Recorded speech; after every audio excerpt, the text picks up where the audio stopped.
देवा खंडेराया, माझी तुला एक छोटीशी विनंती आहे बघ.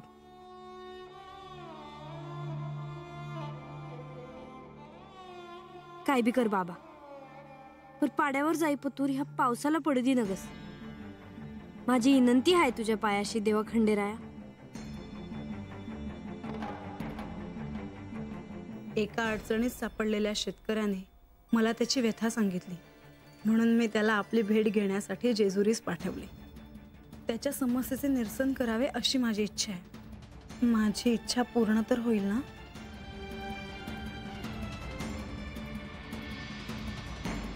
देवा खंडोबा, पाऊस मागतोय र, पाऊस पडू दे र बाबा.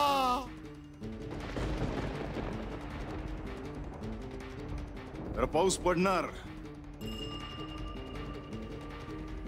तर पाऊस तुमच्यासाठीच आहे. शेतकरी म्हणजे अन्नदाता.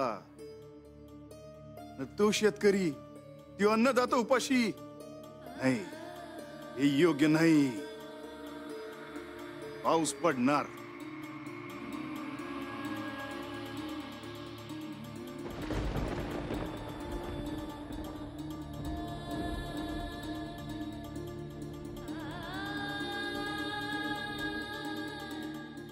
अरे चला की बिगी बिगी. काय चाललंय तुमचं? पडतोय आता यो. काय थांबत ना पाड्यावर जाई पत्तू. अरे बाबा, आता थांबायला ना ग. चला चला बिगी बिगी चला.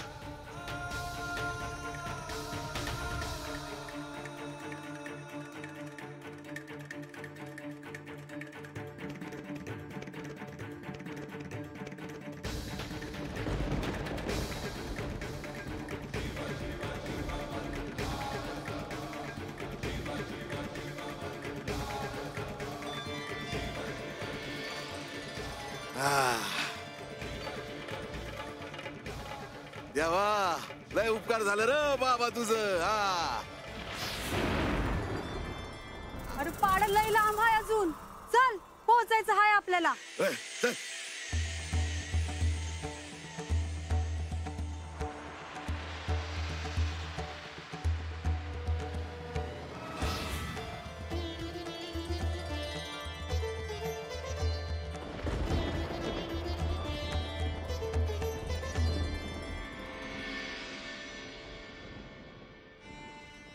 आपल्या प्रजेच्या भल्यासाठी राजाला अनेकदा आपली वैयक्तिक सुखदुःख बाजूला ठेवावी लागतात.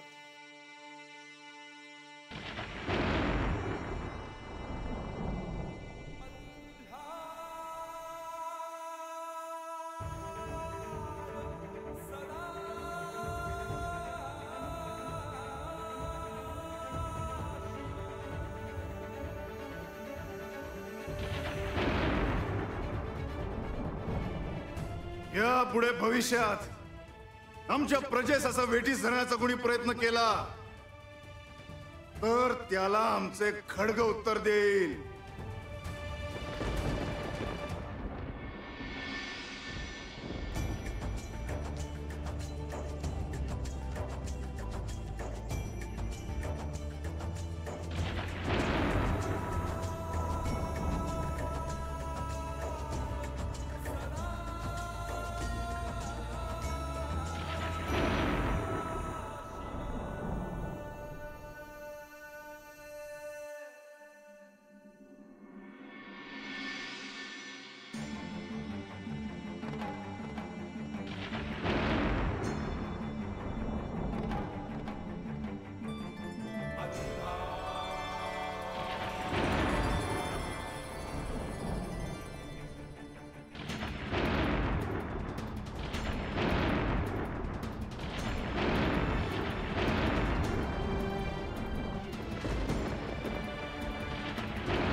बाबानं कोण आहे सांग?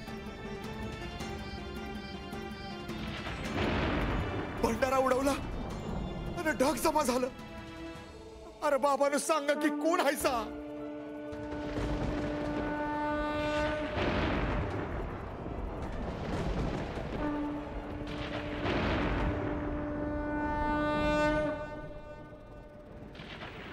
हेच ते जेजुरीचे खंडेराय, जे जेजुरीत आलेल्या प्रत्येकाची इच्छा पूर्ण करतात.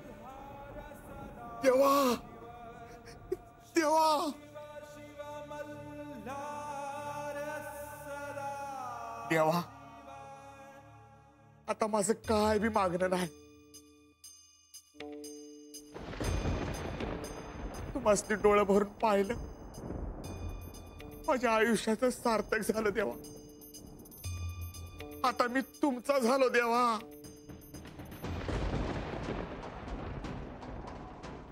आता मी येतो. आपण जेजुरीमध्ये आला आहात तेव्हा आमचे अतिथी आहात. पाऊस जरी पडला असला तरी आम्हाला ठाऊक आहे की आपण उपाशी आहात. प्रधानजी, यांना सन्मानाने गडावर नेण्यात यावे आणि यांच्या भोजनाची पण व्यवस्था करण्यात यावी.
देवा खंडेराय, तू माझं मागणं ऐकलंस, माझी प्रार्थना ऐकलीस.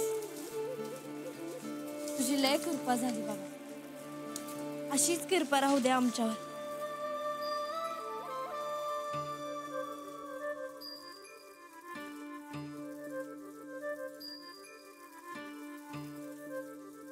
अगं ये पोरी, अगं पावसात काय भिजती हा? आणि तुझ्या वरताचं शिवलिंग भिजत या, त्याला आडोसा करायला हवा का उचलून आत आणायचा काय? नाही बा, त्याला काय बी नाही होणार. माझा विश्वास पक्का आहे. आता किती बी जोरात पाऊस आला ना तरी बी त्याला काय बी नाही होणार.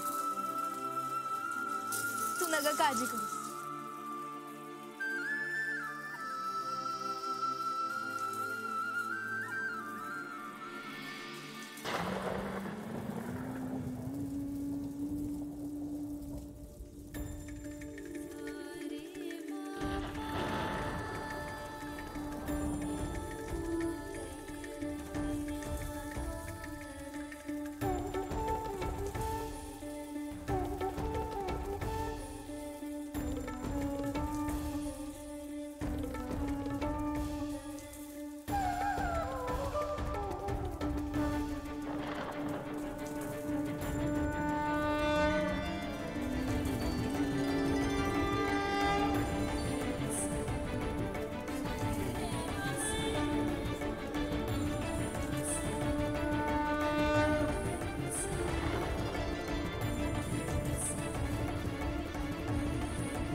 वरुणाला मी पाच टाकलेला असताना त्याला मुक्त करण्याचं धाडस केलं कुणी? दुसरं कोण?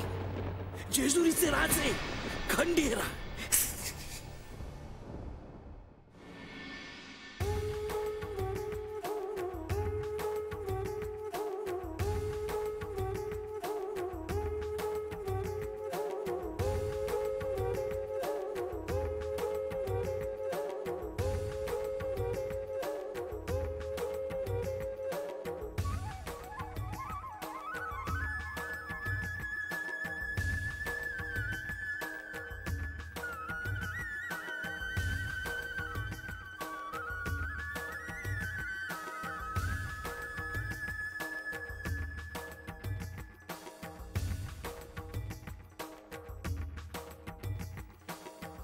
देवा, कुठं होतास तुम्ही?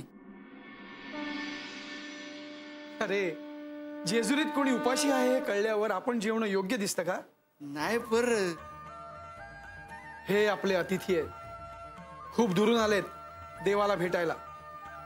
आज भोजन आम्ही ह्यांच्या बरोबरच घेणार आहोत. जी देवा, या या या या.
हो पाहुणं, जेवा की.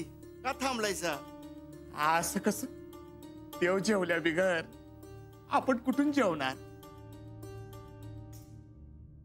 हो, तुम्ही जेवल्या बिगर देव काय जेवायचे नाहीत. देवा, आता पातूर देवाला निवद दावल्या बगर अन्नाचा कण माझ्या घशाखाली कधी गेला नाही. आणि माझा तो देव माझ्या समोर असताना मी पहिलं कसं जेवणार?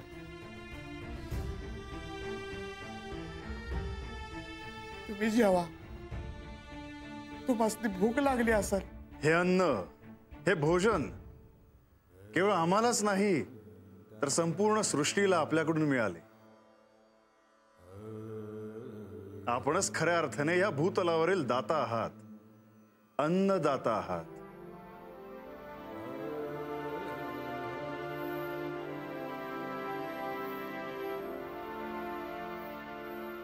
तेव्हा आपण उपाशी असताना, हा अन्नदाता उपाशी असताना आम्ही भोजन कसे करावे? घ्या.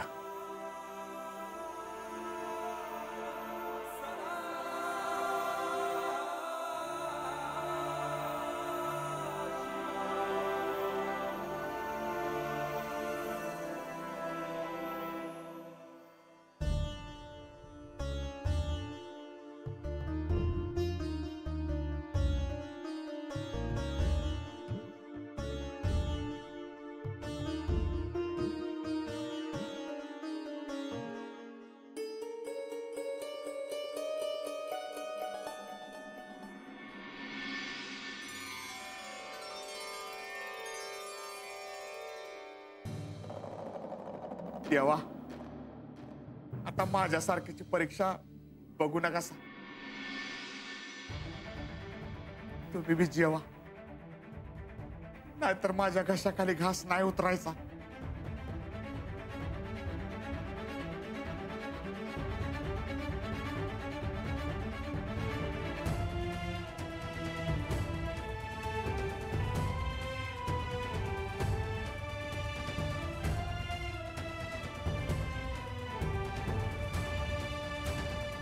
देवा, गृहिणी आणि अन्नदाता दोघेही सारखेच. आपण केलेलं अन्न जोवर घरातील सर्वजण ग्रहण करत नाहीत तोवर गृहिणी समाधानी नाही, आणि आपण पिकवलेलं अन्न जोवर कोणी सेवन करत नाही तोवर अन्नदाता संतुष्ट नाही. प्रधानजी, इतरांना निस्वार्थीपणे संतुष्ट करणारा हा गुण खरोखरच वंदनीय आहे. नारायण नारायण नारायण नारायण. प्रत्येक जीवाला संतुष्ट करणे ही काही साधी सोपी गोष्ट नव्हे, नाही का देवा? मुनिवर, आपण काय सूचित करू पाहत आहात हे आमच्या ध्यानात येत आहे. देवा, मी आपल्या बोलण्याला फक्त दुजोरा दिला. निस्वार्थीपणे प्रत्येक जीवाला संतुष्ट करणे हे वंदनीयच आहे, पण कठीणही आहे. नारायण नारायण. देवा, लहान तोंडी मोठा घास घेतोया, पर त्या नेवासाच्या माळसाताईकडून तुमचं नाव कळालं आणि त्यामुळे आपली गाठभेट झाली आणि तुमच्या लग्नाबद्दल बी कळलं.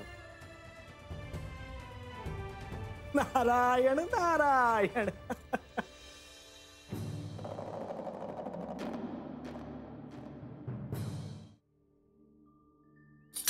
जेथे सर्वदा शिवस्मरण तेथे भुक्ती मुक्ती आनंद कल्याण. नाना संकटे विघ्ने दारुण न बाधती कालत्रयी. नारायण नारायण. मुनिवर, हे बरे आहे की आपले जेजुरीमध्ये येणे जाणे आहे, अन्यथा आम्ही एकटेच पडलो असतो. देवा, माझे सारे लक्ष आता जेजुरीकडेच लागले आहे. आपल्या विवाहाची तिथी आता निश्चित झाली आहे.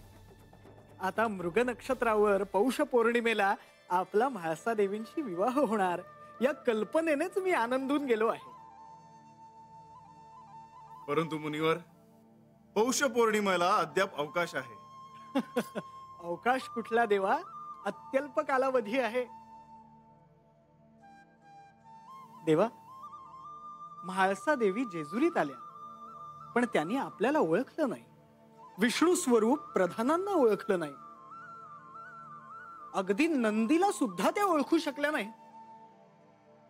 आपल्या शुभ कार्यात आपणा उभयतांसमोर मी उभा असताना मला असं वाटलं की पार्वती स्वरूप म्हाळसा देवी मला ओळखतील, पण नाही, त्यांना त्यांच्या मूळ रूपाचे स्मरणच नाही.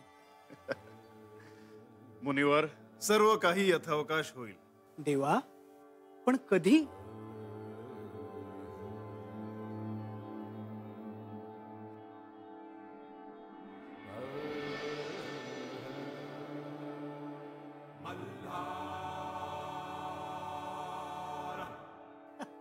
नारायण नारायण.